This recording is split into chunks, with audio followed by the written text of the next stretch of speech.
नमस्कार। दैनिक समाचारों से जुड़े इस अंक में आप सभी का स्वागत है। मैं हूं अनुपम। प्रस्तुत हैं झारखंड राज्य से जुड़े प्रमुख समाचार। झारखंड की सत्तारूढ़ पार्टी झारखंड मुक्ति मोर्चा ने एक बार फिर दोहराया है कि वह जनगणना प्रपत्र में आदिवासियों के लिए अलग धर्म कोड के बिना राज्य में जनगणना नहीं होने देंगे। जेएमएम के केंद्रीय महासचिव सुप्रियो भट्टाचार्य ने पार्टी के पूर्व के स्टैंड को फिर से एक बार दोहराया है। सुप्रियो भट्टाचार्य ने कहा कि पहले जनगणना प्रपत्र में धर्म वाले कॉलम में आदिवासियों के लिए अलग सरना धर्म का कॉलम होना चाहिए, ताकि जनजातीय समुदाय के लोगों की वास्तविक पहचान के साथ उनके बारे में सभी जानकारी एकत्रित की जा सके। झामुमो नेता ने आगे कहा कि इसके बिना हम झारखंड में जनगणना नहीं होने देंगे। जनगणना प्रपत्र में अलग से सरना धर्म कोड को लेकर झामुमो का कांग्रेस ने समर्थन किया है। कांग्रेस के प्रवक्ता कमल ठाकुर ने बताया कि झारखंड के जनजातीय समुदाय के हितों की रक्षा के लिए कांग्रेस किसी भी हद तक जाने को तैयार है।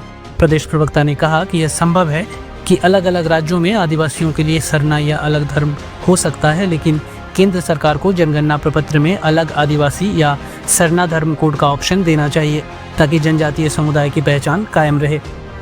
धनबाद जिले के निरसा थाना क्षेत्र के चापापुर कोलियारी में अवैध कोयला खनन के लिए उतरे लोगों पर कोयले का अंबार गिर गया। इस घटना में 2 लोगों की मौके पर ही मौत हो गई, जबकि एक अन्य व्यक्ति को गंभीर हालत में अस्पताल में भर्ती कराया गया है।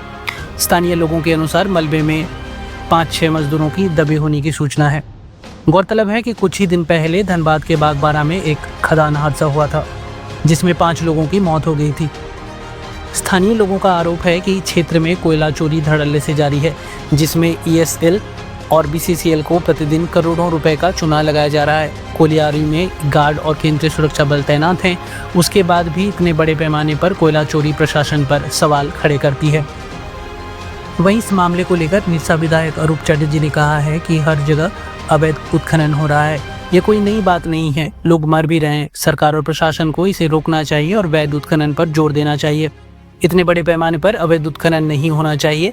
काफ़ी लोग अपनी जान गंवा रहे हैं। यह 1-2 लोगों की बात नहीं है, अकेले धनबाद में ही कई लोगों की जान जा चुकी है। लोहरदगा जिले में नक्सलियों के खिलाफ चलाए जा रहे अभियान में पुलिस को बड़ी कामयाबी मिली है।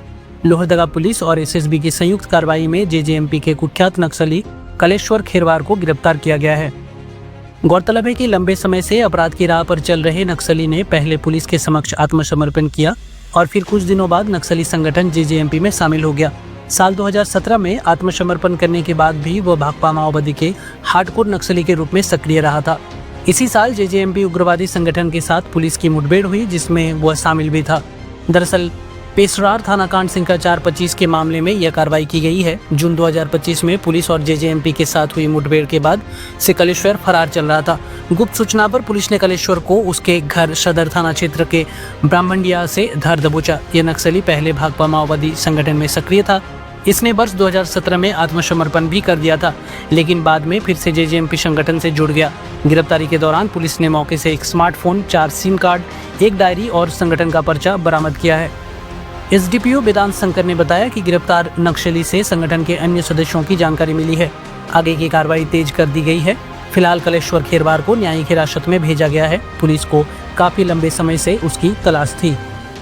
लद्दाख के सियाचिन ग्लेशियर पर दुश्मनों से देश की रक्षा करते हुए शहीद हुए अग्निवीर नीरज कुमार चौधरी का पार्थिव शरीर शुक्रवार को उनके पैतृक गांव कजरा पहुंचा। देवघर के मधुपुर में अपने लाल का पार्थिव शरीर देखकर लोगों को गर्व और गर्व दोनों का एहसास हो रहा था। गांव की गलियां, चौराहे और अपने घरों में हजारों लोग शहीद नीरज के अंतिम दर्शन के लिए उनके घर पर उमड़ पड़े। जो भी नीरज को आखिरी बार देख रहा था, उनकी आंखें नम थी, लेकिन सीना गर्व से चौड़ा था।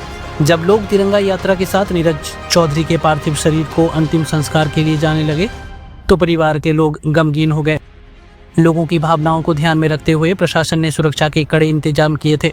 शहीद के पार्थिव शरीर के साथ एसडीपीओ, एसडीओ, अंचलाधिकारी समेत तमाम अधिकारी मौजूद थे। सभी अधिकारियों ने उन्हें श्रद्धापूर्वक श्रद्धांजलि दी।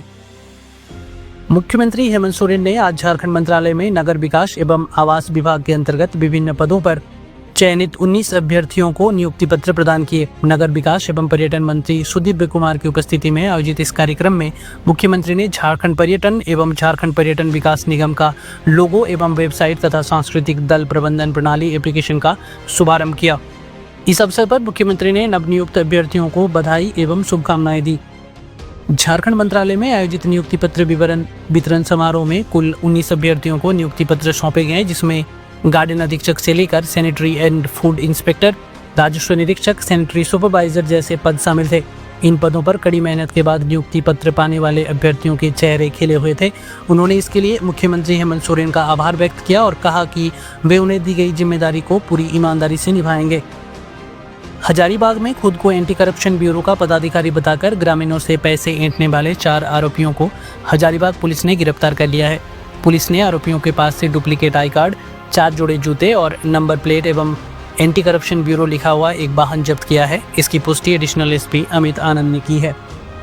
हजारीबाग के एडिशनल एसपी अमित आनंद ने बताया कि शिकायत मिली थी कि 9 सितंबर 2025 की शाम जिले के कटकमसांडी थाना क्षेत्र के ग्राम डांटो खुर्द में 4 पहिया वाहन में सवार 4 व्यक्ति खुद को एसीबी का अधिकारी बताकर 2 मेडिकल स्टोर में छापेमारी की बात कहकर लाइसेंस चेक करने के नाम पर दुकानदारों से 10-10 हजार रुपए की वसूली कर रहे थे।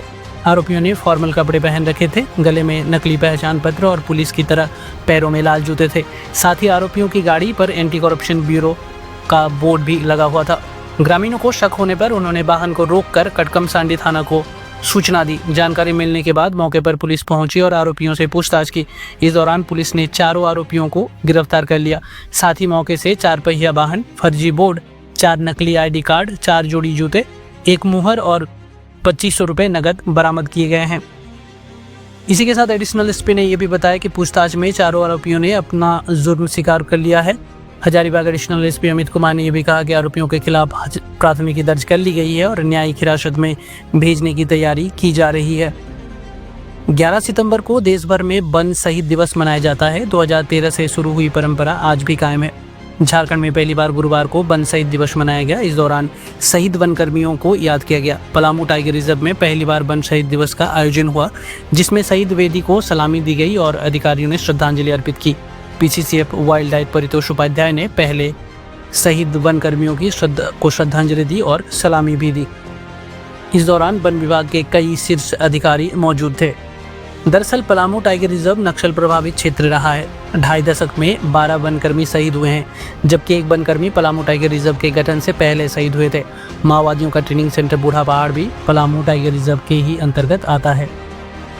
सनातन धर्म में पितृपक्ष का विशेष महत्व माना जाता है। पौराणिक मान्यताओं के अनुसार इस अवधि में अपने पूर्वजों की आत्मा की शांति के लिए किया गया तर्पण और पिंडदान परिवार में सुख समृद्धि लाता है।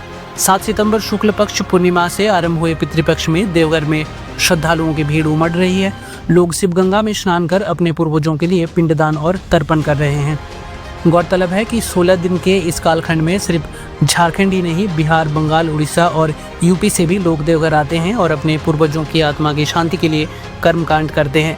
लोग पहले शिवगंगा में डुबकी लगाते हैं, फिर काले तिल, जौ और जल से तर्पण कर पिंडदान की परंपरा निभाते हैं। धार्मिक मान्यता है कि पितृपक्ष में पूर्वज पृथ्वी पर आते हैं और उनके वंशजों द्वारा किए गए पिंडदान से उन्हें मोक्ष की प्राप्ति होती है।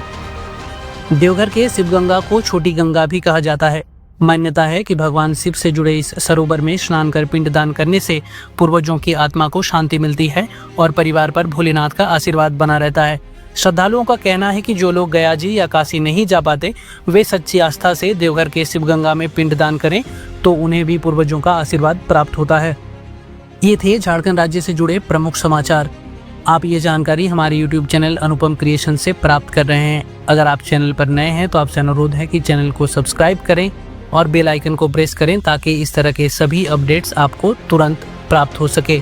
और चैनल को ज़्यादा से ज़्यादा लाइक और शेयर करें ताकि सभी ज़रूरी सूचनाएं आम लोगों तक पहुंच सके। आपने वीडियो को अंत तक देखा, इसके लिए आपका धन्यवाद।